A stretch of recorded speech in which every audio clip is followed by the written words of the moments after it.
Hi, I'm Phil Clubley. I'm the current chairperson of the Kinesiology Federation. And as it's our 30th anniversary this year, we're speaking to people who are connected with the Kinesiology Federation, either there at the beginning or have supported us, and also kinesiologists from the wider kinesiology community. Today, I'm going to be speaking with Kay McCarroll, who is a practitioner and head of Edu-K kinesiology, which she brought over to Britain in the 80s. Hello, Kay. How are you doing this morning? Good morning. Nervous, actually. Oh, that's okay. We'll tap some points. I feel on the spot, but there you are. Oh, not to worry. We'll soon settle into it, and I'm sure we'll have a really. I'll sit in hookups. Oh, so I've been asking people about what their life was like before kinesiology, because quite often we come to kinesiology either because we've been learning other therapies or because we've been going through a hard time, and it's a therapy that we found has been beneficial for us. What was life like before you started muscle testing? Wow, that takes me right back many years. I was born and bred in Australia on a farm way out in the middle of nowhere, and I went to school in Melbourne and to boarding school, and I wanted to become a school teacher, but unfortunately I failed my leaving certificate, which is your O levels here. And that was the entry into Teachers College at that point. And my mother and father didn't have enough money to educate me and my two brothers. So I had to do a deployment secretarial studies, leave and go to work while my brothers got a further education. At the moment, they're both millionaires and I am not. However, that was how it was in those days. So 1973, I decided to move myself, and I came abroad to England, traveled the world, did a lot of things, and then decided to stay because secretarial work here was much more interesting than in Australia at the time. Then I got ill and needed to find something else. So someone had said to me, oh, why don't you go and have a treatment with Touch for Health with Brian Butler. I said, what is Touch for Health? So in 1980, when I was about to have a severe operation, I went to him and he treated my ileocecal valve. And I didn't need the operation. Oh, that's impressive. So I thought, this has something that I have never seen before. In the meantime, because of my emotional situations and so on, I had got into a spiritual group and before this, and that was wonderful. It wasn't one of these sort of airy-fairy things. It was really your feet on the ground. And we were doing a lot of healing in that group. And so that melded with what I had experienced with Brian. So I did his course, Touch for Health. And then I did a training course to become an instructor in 1982, still working as a secretary. And then in 1984, I went to the first conference in San Diego, and that was wonderful. And that's when I met Paul Dennison. But in the meantime, Philip Crawford had been over here, and he and Wayne Topping had introduced me to Brain Gym. And that changed my life, again, because I had been studying psychotherapy and hypnotherapy during this time. And that's when I found out that I was dyslexic. Oh, okay. And that was why I had so much trouble through school. Nobody knew the word then. It was a new word, totally new word. So when Philip Crawford and Wayne Topping introduced me to Brain Gym, Edu-K, or E-K as it was called, and I did my cross scroll and Dennison laterality repatterning every day for a year, I could hear music and hear the words of music. Before, I couldn't hear one or the other. I could hear music, no words, or words and no music. That's really interesting. So what could you just give me a little sort of insight into what Brain Gym is and how that helped you?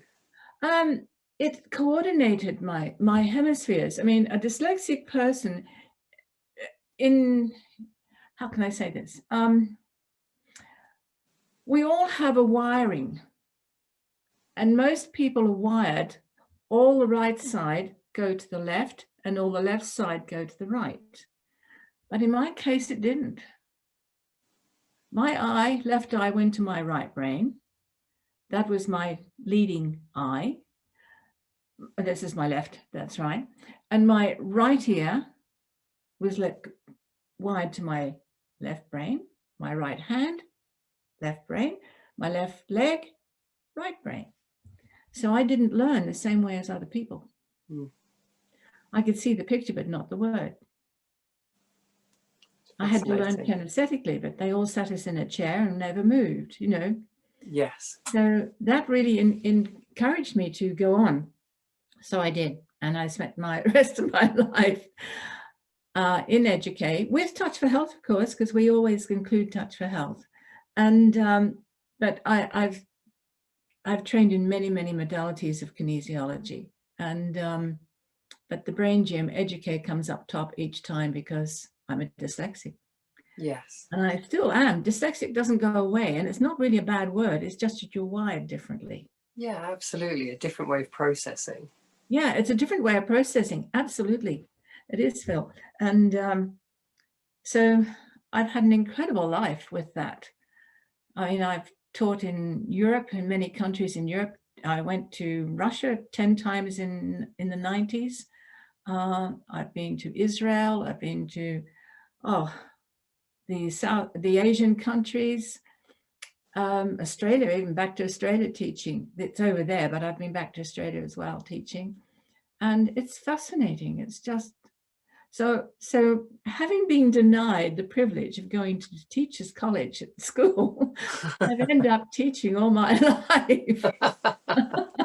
But not and very important teaching as well. It was one of my most wonderful dreams, was to become a teacher as a child. And I just loved teaching. I used to teach the rabbits how to run, basically, on the farm. But, you know, it was something I really wanted to do, was teach. I taught all through my secretarial years because I taught the secretaries how to be proper secretaries. So teaching is in my blood, whether I'm that's really interesting then, because a lot of practitioners become practitioners because they want to make people well, and we're working from a health point of view, but teaching's obviously been more the thing for you, actually sharing those techniques for others to do. Is that the case? I would say that, Phil, but at the same time, I did become a therapist because the Educational Kinesiology and Brain Gym enabled me to go back to college at the tender age of 39. And I studied for 4 years to become a chiropractor. Right. A McTimoney Chriopractic. And then after that, I went back and became a McTimoney Chriopractor for animals. So I have this joke: you can come and see me on 2 legs of 4, I'll still treat you. And they do. But even in chiropractic work, you're teaching. You're enabling that person to notice is one of the big words in Edu-K. You're enabling that person to notice how they feel, notice what's happening, and notice when something is right, how they feel. And my clients, I don't have them coming back every month, every week, or whatever. I say, you will notice when you're not working properly that you may not be in pain, but you will notice you're out, and then you'll come and see me. And they do. Because you're teaching them about their body still, even though you're manipulating their bones. Yes. You're teaching them. That's fantastic. Yeah, that makes an awful lot of sense.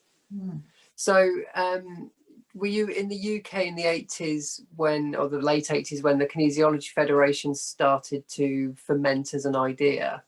I was. We started British...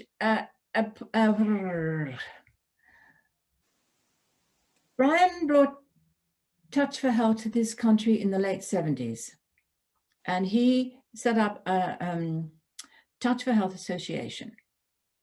And then when we started to get bigger, and it was in 1982, I think, 81, 82,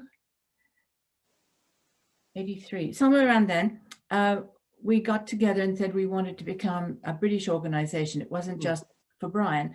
And so we did that. And I remember the very first meeting, Brian was there, Jeff Ford, myself, Natalie, and a whole lot of other people were there at the first trip. I think Natalie was there. Anyway, and we established the British Touch for Health Association, BTFHA, and we called it BUFTA. And BUFTA started then, and Jeff Ford, a lovely chap, he was our first president, our first chairman, president, whatever. And I'm sitting there quite naturally thinking, I'm not getting involved in this, I've got too much to do. And suddenly I was elected as secretary. So for the first year, Jeff and I worked together, and then we lost Jeff. He died very suddenly of a heart attack, which was extraordinary. So I had to step up and take over. And then John Thee came to, he was our first AGM. We had it done in Richmond. It was a beautiful golf place we had. And John Thee was there. We were again voting again, and me sitting there nonchalantly, and suddenly I became the second chairperson. So I was chair for 2 years, secretary for 1, chair for 2, then I was secretary again, and then treasurer again, and then an advisor, and then faculty. So for the first 8 years of BUFTA, I spent 7 years in office. And then the last year we went, we started, the schools started, all these different schools started. So you had BUFTA, and everybody was with BUFTA.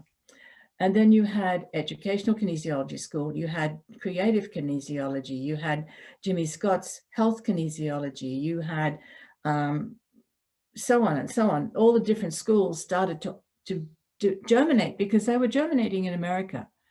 And what happened there happened here simultaneously. Bruce and Joan Hughes, PHP started, and so on. So the whole thing began to open up, not just in America, but worldwide. And so we all got together. It was a big meeting, I remember it. And we decided to call it the umbrella one, KF, Kinesiology Federation, because all the little schools came in underneath it. And that was exciting, but even more exciting was some years later, KNOS, K-N-O-S, I think was KNOS. We started on that, and one of my girls here, I wasn't on it, but Gillian Hineshaw was on the committee, and where we established a much higher grading of kinesiology. Yes. Where we could be considered almost, well, we were for a complementary training, basically. Edu-K insisted on, this was from Paul Dennison, but we insisted on being an educational kinesiology and not a therapy kinesiology. Right. So, but still, we increased our hours of training, we increased our ways of working, etc., to come under that umbrella as well, even though it's more of an educational program rather than a health program. That's brilliant, and it's a really nice new angle to have heard that story from. So, how long were you associated with the KF for then, or did you stay as part of the Touch for Health organisation, or did you move over to the KF? Oh, we all moved to the KF. So that actually the KF we all sort of became, replaced it. Everyone, every college became a member of KF. Right. We all became members of the Kinesiology Federation because it was just BUFTA brought up a level, that was all. Brilliant. And so we went from there. I was faculty for Touch for Health for 2 or 3 years. And then when I became faculty for Edu-K and things were getting turned around, I decided to just stick with Edu-K. And I'm still faculty for Edu-K. It's amazing.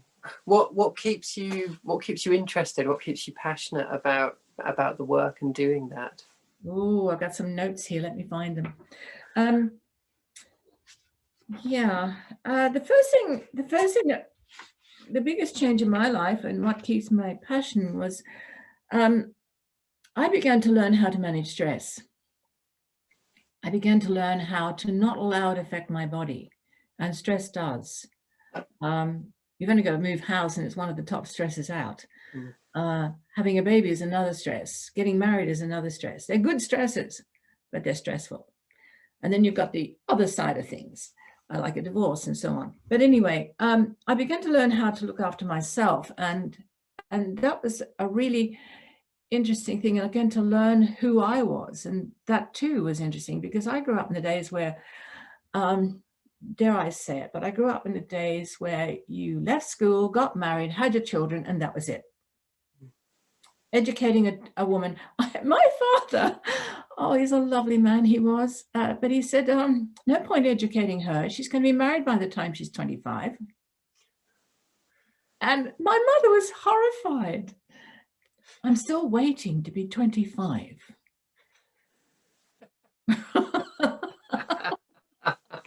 Yeah, that's quite an old-fashioned value, isn't it? Oh, it was. It was. Anyway, so learning about yourself is an education. The second was, the opportunity to be able to teach. That was another real passion for me. And kinesiology gave me that passion, gave me the able to do that. And the third was, I found out that, as I said earlier, I'm dyslexic. And to learn about that and to how to overcome that, I could never have done this 35 years ago, 40 years ago. I could never have spoken like this. I would hide in the corner. You know, it's quite different. And to find that other self, to find that other person within yourself is an absolute joy, in the sense that it brings you so much more, and you can just go out and do so much more. And this world needs it. Look what we're going through. Yes. We need it. We need Absolutely. it. We need so much of it. So that's great. I mean, you know, I've sort of been asking people about sort of transformational aspects of kinesiology, but I mean, you've just sort of described that with your life, that, you know, it's clearly been transformative for you, because it's taken you from the person in the corner of the room to the person at the front of the room. Here comes the Aussie. Sorry. I'll behave. I'll behave. Ah, dear. So yeah, and it also gave me, as I said earlier, it gave me the opportunity to develop more and become a chiropractor, and that was just a joy. And not only that, to do McTimoney Chriopractic, which is so much different. And I can remember one of the conferences I was at, you know, all these chiropractors are strutting around, and they had found kinesiology. And I said, well, I have found kinesiology that led me to chiropractic. It was the other way around, you know. Kinesiology led me to chiropractic, not the other way around. And so that was great, really great. So there we are. That was that bit. What a passion. Right. Yeah, Wolfter started in 1981, 82, around about that time, and so on. And then 1991, we moved to the Federation. Yes. Yeah. Good. It was great times. We were growing so fast. It was fabulous. Fabulous time. A good time to be a part of things. Yeah, and you know, you don't realize at the time, but you are actually at the beginning of it. Yes. The real beginning of it. And I sit back at some conferences and I hear these younger people strutting at their stuff and thinking, hang on, you guys, you weren't there at the beginning. You don't know what it's about, really. But we're immensely grateful. But then that's my arrogance.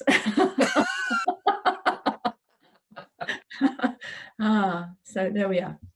So how do you describe kinesiology to people? Because, you know, even people who've been doing it a long time can find it quite tongue-tying to try and explain to somebody who says, what do you do? What's kinesiology? Do you have a definition?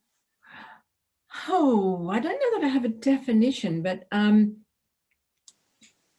think it's something, I say kinesiology is an inner way to find your needs and what you want to do in life, and also to find out what's causing certain situations happening in your life. What patterns are you working with, or what patterns have you learned that don't actually help you? And kinesiology enables you to listen through the body to find out what's going on. I think it was Natalie said everything's in the body, and it is. Everything's in the body. And in Edu-K, we say if you don't get it in the body, you don't learn it. Yes. Okay, if you haven't experienced it internally, not up here, but down here, you haven't learned it, or you haven't understood it. And I think with kinesiology, the muscle checking or the different forms of checking, and we have different forms in Edu-K of checking, because there was a time when we couldn't use muscle checking. We were hauled, well, the Americans were hauled off to prison because they were touching people and all this sort of thing. And we had to find a system called noticing, and that is just brilliant. And it is self-noticing and self-muscle checking that we actually learn to do. And that is something else. And it's through that noticing and that understanding with that kinesiology system that you begin to really learn who you are and be able to help others. So it's to help you emotionally, mentally, nutritionally, and physically. You've got the triangle: structurally, emotion, nutrition. And it's to work with all of those aspects of kinesiology, basically, the touch for health anyway. And it's, yeah, I describe it to people as it's a self way of learning of yourself without having to be done to. You're not given a prescription. You're not told to just go out and exercise. You lose weight if you exercise. No, you might lose weight if you eat different food. Yes. Or you might lose weight by getting rid of the emotional situation you're going through. It may not have anything to do with anything else that you think. It might be something deeper than just, go and exercise. I exercise every day and I haven't lost a pound, let alone an ounce. It's to me, kinesiology, educational kinesiology, touch for health, all of it, creative kinesiology, it's a way that a person finds themselves to be able to help themselves and then help others. Yes, that's perfect. Thank you. So for our members who are practicing kinesiologists and running their own businesses, and for members who are maybe just starting out, do you have any advice for them? Anything that you found was really useful in your practicing life? Oh, wow. Well, that's not such an easy question, actually, because there is so much on the internet and out there teaching you how to run a business, clinical, clerical, and all that sort of thing. To me, it's an internal acknowledgement of yourself. And in other words, to be totally yourself, totally the person and be with the person you're working with. And to adhere to the principles of the work. Don't deviate. If they've come to you for touch for health, give them touch for health. Don't give them something else. If they've come to me for chiropractic, I give them chiropractic. And I might mention that kinesiology could help them too. And if they're interested, come and see me again. Or I might do a muscle work. I did Frank Mahoney's work, which is fabulous. And I teach it actually when I get around to it. And I might do a muscle check and do some muscle work with them with the chiropractic so that they get a taste of it. But if they come for chiropractic, that's what I give them. I hate going to a therapist and for something and they've gone off somewhere else. And it's their decision, not mine. Yes. That's really important. And also, and work with them, never at them. Always take them into the whole journey of the change in their life. Allow them to discover themselves, because that's what we're here for. We're here to allow that person to discover themselves. And if you do that, your reputation will follow. They'll go out and tell somebody else and somebody else and somebody else. And, I have a kinesiologist who lives up a few miles up the north of me here, and she sends all her patients to me for chiropractic because she knows they'll get chiropractic. And I say to them, well, you're doing kinesiology with so-and-so, you go back to her and I want you to tell her about this and do this. Mm. So, you know, and it's keeping that ethics of doing what you've been asked to do and not do any more. Yes. Or not overstep the mark. And I even send patients that come to me because a certain chiropractor is away, and I send them back because, you know, why not? Yes. Because I think that's the principle of the whole thing. It's important, but it's to be confident and also to reach out to colleagues. Reach out if you don't know something. Reach out to colleagues and get some help.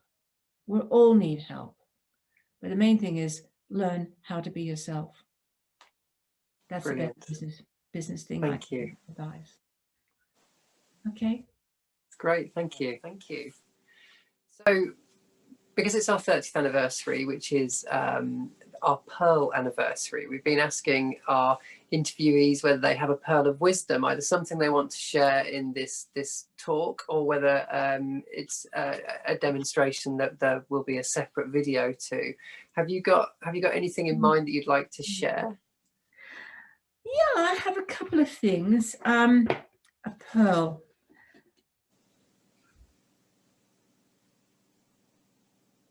To remember that there's always something to learn and to share. You can go on, I mean, look at Sir Tom. Unfortunately, he's in hospital today. 100, still learning, still giving, still sharing. I want to be like Sir Tom. And it's to know that there is a way. There is a way of wisdom. There is a way of helping yourself and others. And through the system called a balance, everyone says, what's a balance? And a balance is getting your whole self, emotional body in balance, the equilibrium, and to seek and find and open your heart and you'll experience. And to never do it to someone, to always allow someone to learn themselves. That is the truth that, to me, I would go and get a balance with somebody and they'd do it to me. And I'd say, no, I want to learn. It's me. It's not you telling me. I need to know myself. And it's learning to step back and allow that other person to experience. That is, to me, the most treasured thing in all of our work, no matter which kinesiology. Allowing the client to actually see and experience their own change and not point it out to them. Yes. Yeah, that's brilliant. I sometimes get in sessions where at the end the client will say, so what do you think? And it's like, it's not about what I think, it's what do you think? Yeah, what do you feel? Yeah. What yeah, have you tell me what you've experienced. Absolutely. Yeah. And sometimes they can't. And that's because of the structure of life. You know, they're told at school, they're told by their parents, they're told by their bosses at work, they're told what to do. They're not asked. Yes. How do you feel about this? Would you like to do that? How is this going to help you? Do you think this? They're not, and in Edu-K we call that drawing out. To draw out rather than just stamp in. And that makes a lot of sense. Yeah. And it's a very new thing. Well, not to me now, because we've had it for 35 years, but to draw out is part of the whole process, to allow that person to think, experience, and speak about themselves, to notice how they feel and what's going on, and to notice the change. There's that word again, notice. And another pearl I have, which is something we share through our teaching and wherever we go, is a thing called PACE. And it's PACE, and it means positive, active, clear, and energizing. And for this particular recording, I've put a little thing to it. So I'm going to say, be positive in what you think and do. Take action to keep yourself up to date with new learning. be clear in your mind as to what you want to achieve, and be energized as you go forward. So pace yourself. That's great. Thank you for sharing that. That's no problem. There are 4 exercises that go with it, but that's I've just wanted to share that. Brilliant. Okay. Thank you so much for your insights and your time today. I've really enjoyed that. Thank you. Oh, I hope we've had some fun. Oh, we have. We have.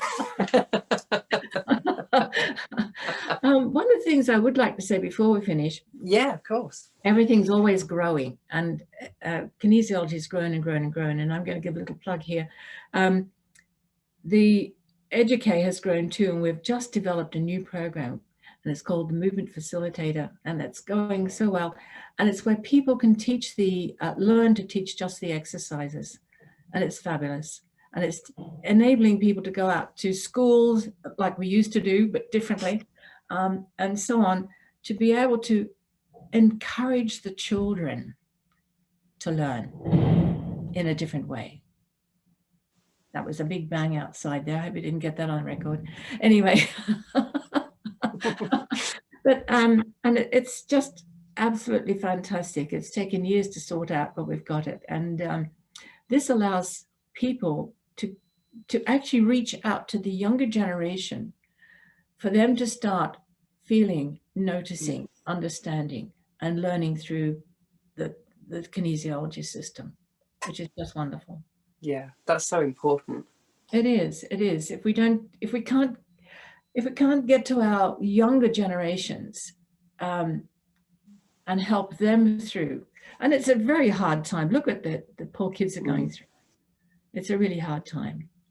It is. So that's what we're working with. Oh, well, brilliant. I'm glad you did that little plug. I'm sorry. No, not at all. Oh, thank you so much, Kate. It's been a privilege speaking to you. It's been wonderful, and it's gone so quickly. It has. Thank you very much. Right then. God bless.